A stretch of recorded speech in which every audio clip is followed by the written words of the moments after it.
Hello friends, welcome to my YouTube channel. अभी तक आपने मेरे चैनल को सब्सक्राइब नहीं किया है तो जल्दी से सब्सक्राइब करें और बेल आइकॉन्स पे क्लिक करें ताकि जैसे ही कोई वीडियो अपडेट हो आप तक आसानी से।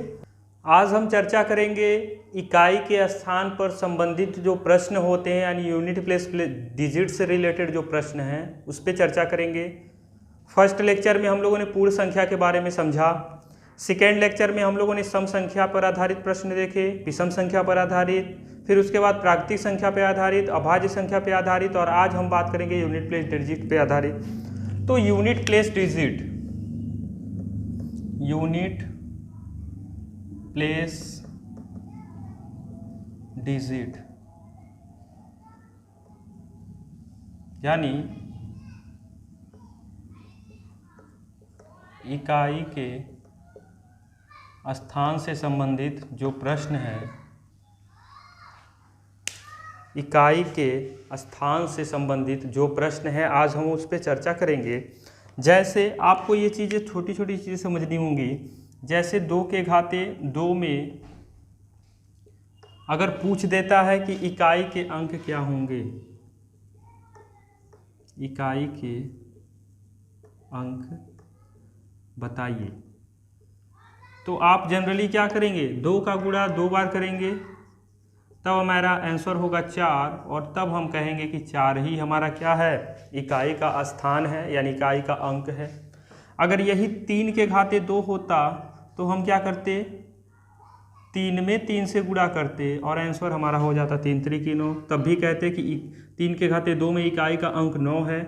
अगर यहाँ पर 4 हो जाता, यहाँ पर क्या हो जाता 4, तब क्या करते, 4 चौक को 16, और 16 में तब इकाई का अंक 16 नहीं मात्र एक इकाई के अंक पे जो आएगा यानी आंसर क्या होगा 6, यानी तब हम कहेंगे 6 होगा। अगर इसी प्रकार से मान लीजिए यहाँ पर हो जाता 15 का स्क्वायर, तो आप 15 गुणे 15 लिखते, फिर 15 का 15 में गुणा करेंगे तो आंसर आएगा 225। अब यहाँ पर हम इकाई के अंक को ही बस देखेंगे यानी आंसर हमारा केवल आएगा, आंसर की बात करें तो इसमें इकाई का अंक केवल हमारा आंसर क्या आएगा 5 आएगा। ये छोटे छोटे चीज़ें, इकाई के अंक के लिए कम से कम आपको 30 तक स्क्वायर याद होना चाहिए, और कम से कम नहीं कुछ तो कम से कम 10 तक क्यूब भी याद होना चाहिए। अगर स्क्वायर बस याद है तब भी स्क्वायर से क्यूब तक पहुंचा जा सकता है। अगर ये याद है तब आपसे आसानी से क्वेश्चन सॉल्व हो जाएगा। अगर मान लीजिए कुछ क्वेश्चंस को अगर आगे बढ़ाया जाए, मान लीजिए अगर क्वेश्चन हमारा ऐसे दे दिया 2 के घाते 45, 2 के घाते 45 में अब इकाई का स्थान क्या होगा, तो अब इसके लिए हमको क्या करना है कि घात जो है ना, घात के हमको लास्ट से 2 अंक लेने हैं यानी अंत के, जो घात चलेगा अंत से 2 अंक लेने हैं और इन दोनों अंकों को भाग देना है किससे, 4 से। हमेशा 4 से भाग देना है, और ये जितना शेषफल आएगा ना वही घात के रूप में क्या करना है, यानी वही घात के रूप में हमको लिख देना है। फिर से समझते हैं। अगर घात 2 अंक या 2 अंक से अधिक,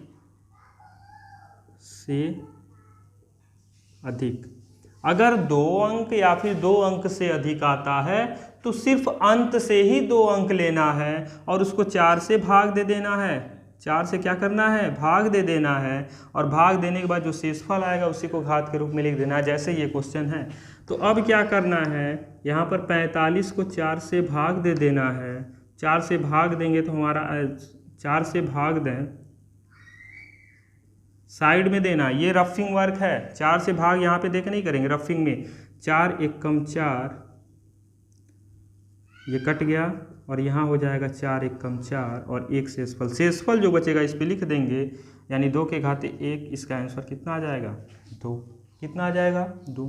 अगर यही मान लीजिए 6 होता, 6 के घाते 45, तो क्या करते, तो 45 4 से ही भाग देंगे, 1 आया यानी आंसर आ जाता 6। अगर ये 45 के जगह पे 567 होता 45 के जगह पे 567 होता तो क्या करते, फिर 567 को हम रफ वर्क में 4 से भाग देते और 4 एकम 4, 4 तिहाई 12, 4 चौक को 16 और 4 एकम 4 यानी 3 बच गया। अब यहाँ पर 3 लिखेंगे और जब क्यूब आपको याद रहेगा कि 6 के घाते 3 का मान कितना होता है तो आंसर हमारा कितना आ जाएगा 216, और 216 में भी इकाई का अंक यानी 6, आंसर हमारा 6। अगर ऐसे नहीं मालूम है तो दूसरा तरीका क्या होगा, 6 के घाते 3 को आप 6 के घाते 2 गुणे 6 के घाते 1 लिख सकते हैं, क्योंकि जब दोनों आधार बराबर होता है तो घात जुट जाता है। अब यहाँ 6 के घाते 2 का मान हो जाएगा 36 और 6 का 6 और फिर इकाई के अंक को ही लेना है तो 6 6 को 36 और फिर इकाई का अंक हमारा आ जाएगा 6, तब भी हमारा 6 ही आ जा रहा है। इस प्रकार से क्वेश्चंस बनते हैं और बहुत अच्छे अच्छे क्वेश्चंस बनते हैं। अभी तो बस ये नॉर्मल था, अगर आप इसे नोट करना है तो नोट कर लीजिए ये जो 4 से कैसे भाग देते हैं, फिर इस पे कुछ अच्छे अच्छे क्वेश्चंस देखते हैं। अब कुछ प्रश्न हैं उन्हें जल्दी से देख लेते हैं। जैसे पहला प्रश्न मैंने लिखा है 53,911 के घाते 8476, तो हमको बस इकाई का स्थान लेना है, यहाँ भी इकाई, यहाँ भी इकाई और यहाँ भी इकाई, इकाई का स्थान ले लिए। अब जो घात है उसको पहला काम है कि हमको 8476 है तो 4 से भाग देना है। तो आप ये बताइए कि 1 के घात के रूप में कुछ भी लिखा रहे उसका मान क्या होगा, 1 ही होना है।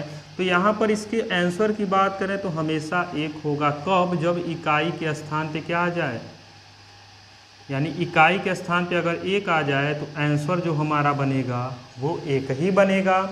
0 के घाते कुछ भी लगा दो तो 0 के घात में भी अगर इसको सॉल्व करें तो यहाँ भी अगर इकाई के स्थान पर 0 आता है तो आंसर हमेशा क्या होगा, 0 होगा। अब 5 में आप क्या देखे होंगे, कोई पूछा 5 का स्क्वायर बताओ तो आप 25 बोलते हैं, इकाई के स्थान पे 5 के घाते 3 हो तो 625, इकाई के स्थान पे 5, यानी 5 वाला जो भी है अगर इकाई के स्थान पे 5 भी आ जाए तो आपको सॉल्व नहीं करना है कि इसको 4 से भाग दें फिर सॉल्व करें। 4 से भाग न दे के आप तुरंत यहाँ पे क्या कर सकते हो, अगर इकाई के स्थान पे 5 दिख गया तो इसी को क्या मार देना है, आंसर। आप 6 में भी अगर देखते होंगे तो 6 का स्क्वायर होता है 36, 6 के घाते 3 216, यानी 6 वाले में भी अगर इकाई के स्थान पे 6 आता है तो भी जो हमेशा हमारा आंसर बनेगा क्या बनेगा, 6। यानी एक चीज़ आप नोट कर लीजिएगा, नोट क्या करना है कि अगर इकाई के स्थान पर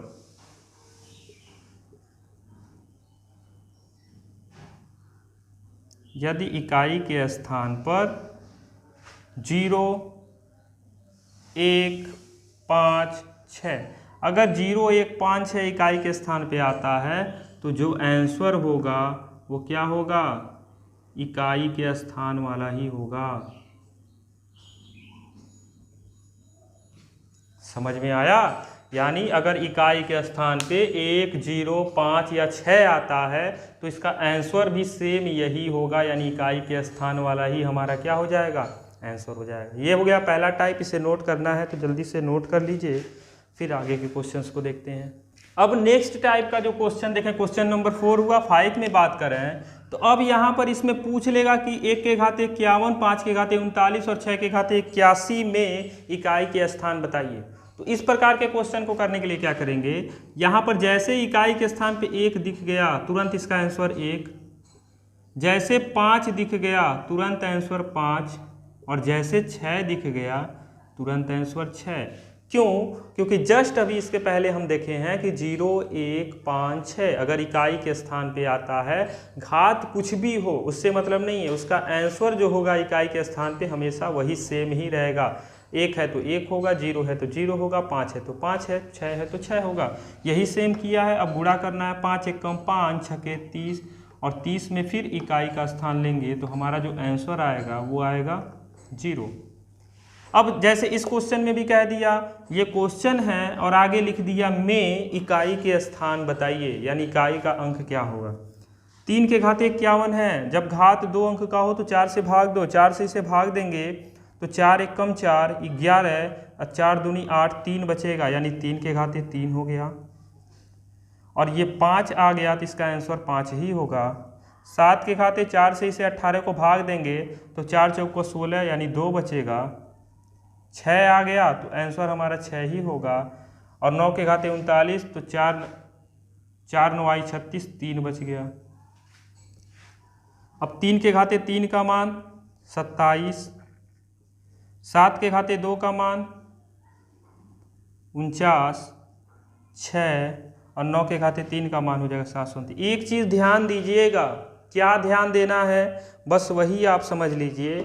ध्यान ये देना है कि अगर संख्या में 5 आ जाए, ये नेक्स्ट टाइप है, अगर संख्या में 5 आ जाए और 5 के साथ अगर कोई भी सम संख्या, जैसे ये हमारा हो गया सम अगर जैसे दिख गया, ये हमारा हो गया सम, तो हमेशा जो इकाई का अंक होगा वो हमारा होगा 0। अगर बीच में क्या चल रहा है 5 और 6, अगर 5 के अलावा कोई सम संख्या आ जाए और बीच में गुणा होना चाहिए तो हमेशा आंसर होगा 0। आप पूछेंगे क्यों? क्योंकि 5 में आप किसी भी सम संख्या से गुणा कीजिएगा तो इकाई के स्थान पे 0 ही पाइएगा। 5 दूना 10, 5 चौके 20, 5 छक्के 30, 5 अट्ठे 40, 5 दहाम 50, 5 बरहा 60, इस तरह से आप हमेशा इकाई के स्थान पे 0। और जब 0 आ जाएगा तो पूरा रिजल्ट में क्या कर देगा?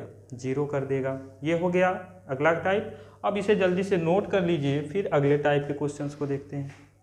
अब नेक्स्ट टाइप के क्वेश्चंस की बात करें तो जैसे ये क्वेश्चन आ गया, आप हमेशा ध्यान रखिएगा। क्या ध्यान रखना है? नोट में लिख लीजिए, अगर इकाई के स्थान पर 4 आता है और अगर घात विषम है और क्या है? सम है। इकाई के स्थान पे अगर 4 आता है, घात अगर सम है तो इसका आंसर होगा 4, इसका आंसर होगा 6।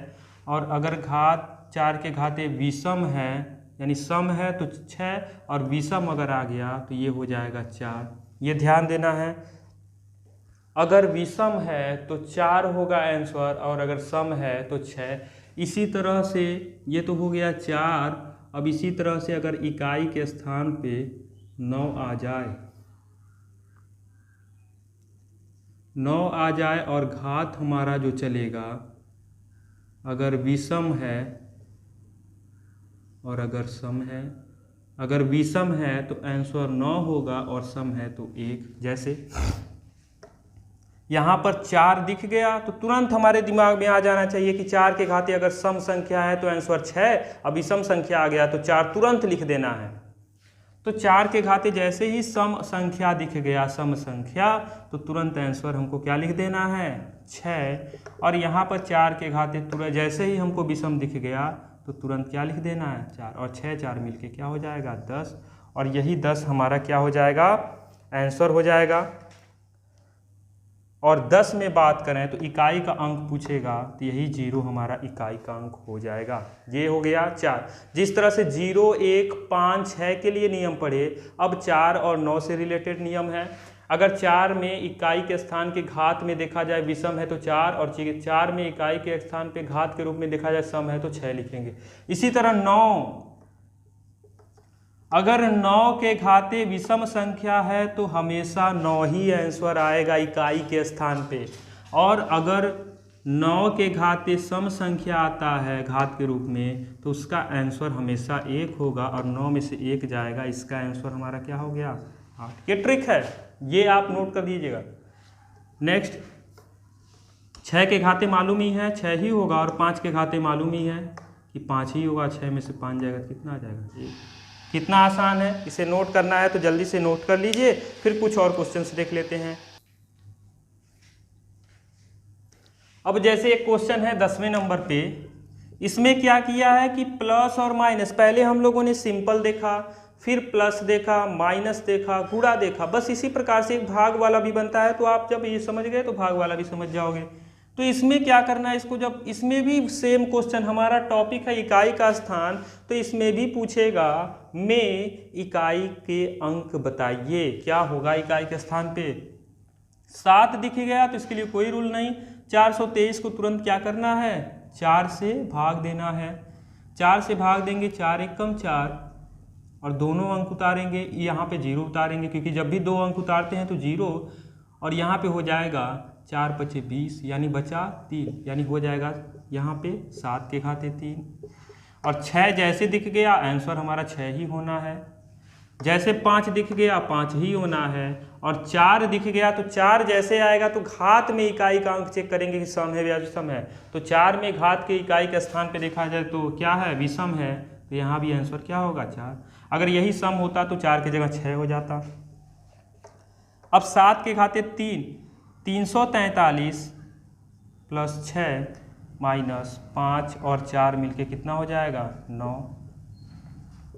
अब इसमें भी 3 को ही लेना है क्योंकि इकाई के अंक पूछ रहा है। 6 3 9 माइनस 9, 9 में से 9 गया 0, आंसर हमारा क्या आ गया, 0, यानी इकाई के स्थान पे क्या आएगा, 0। भाग वाला भी आप प्रश्न कर लेंगे। 10 क्वेश्चन हम लोगों ने किए और समझ लिया कि यूनिट प्लेस डिजिट यानी इकाई के स्थान से संबंधित प्रश्न क्या क्या हो सकते हैं। ये जो क्वेश्चन है आपके यूपी SSSC पेट और यूपी SSSC के सभी एग्जामों के लिए सफिशियंट है। ये अगर आप समझ गए तो क्वेश्चन आएगा तो आपसे एक भी क्वेश्चन मिस नहीं होगा। अगर आपको वीडियो अच्छे से समझ में आया हो तो ज़्यादा से ज़्यादा शेयर कीजिए। Thank you so much for watching my YouTube channel.